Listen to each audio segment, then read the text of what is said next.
Merci, Monsieur le Ministre. La parole est maintenant Monsieur Gilles Lurton, toujours pour une question à Monsieur le ministre des Transports.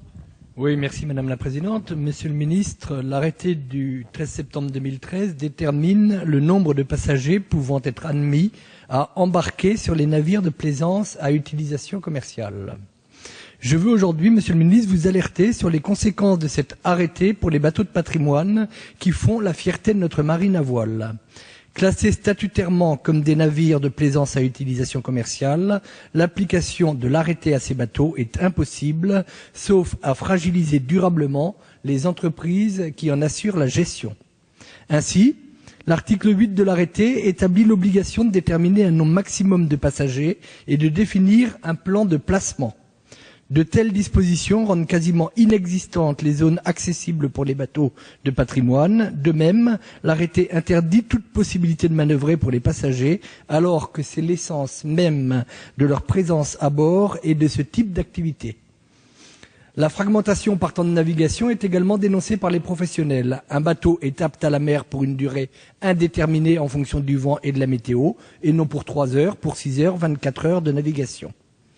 L'arrêté impose aussi un maximum d'aménagements de confort et de sécurité qui ne sont pas réalisables sur les bateaux de patrimoine.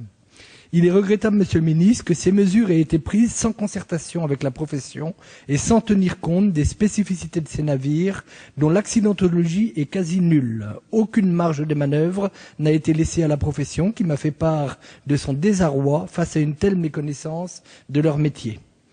Aussi, Monsieur le Ministre, je souhaite que vos services réévaluent l'impact d'un tel texte sur les entreprises de ce secteur.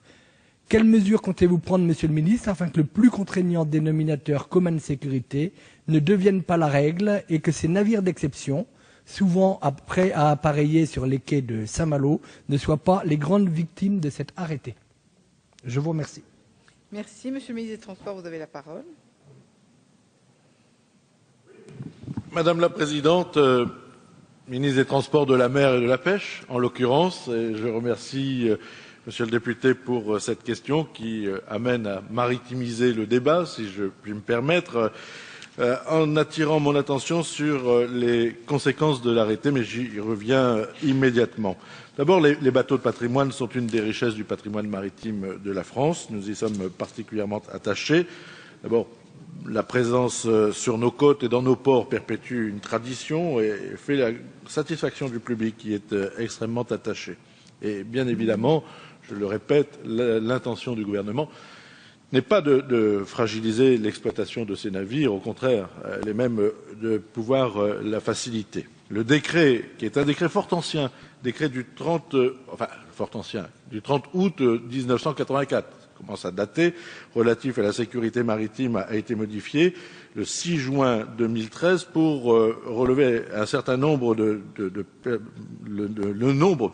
personnes susceptibles d'embarquer sur des navires de plaisance à utilisation commerciale. Il ouvre le droit à l'embarquement d'un maximum de 30 personnes sur des navires à voile, voire 120 pour des navires historiques ou leurs répliques dans le respect des exigences de sécurité. Un arrêté, celui auquel vous faites référence, a été pris en date du 13 septembre 2013 relatif au nombre de passagers admissibles sur ces navires à utilisation commerciale et a été pris pour appliquer des nouvelles dispositions. Il a établi des critères et des conditions de sécurité permettant de fixer pour chaque navire le nombre de personnes pouvant embarquer en fonction de l'utilisation du navire, de la réception à quai, de la navigation de courte, moyenne ou longue durée.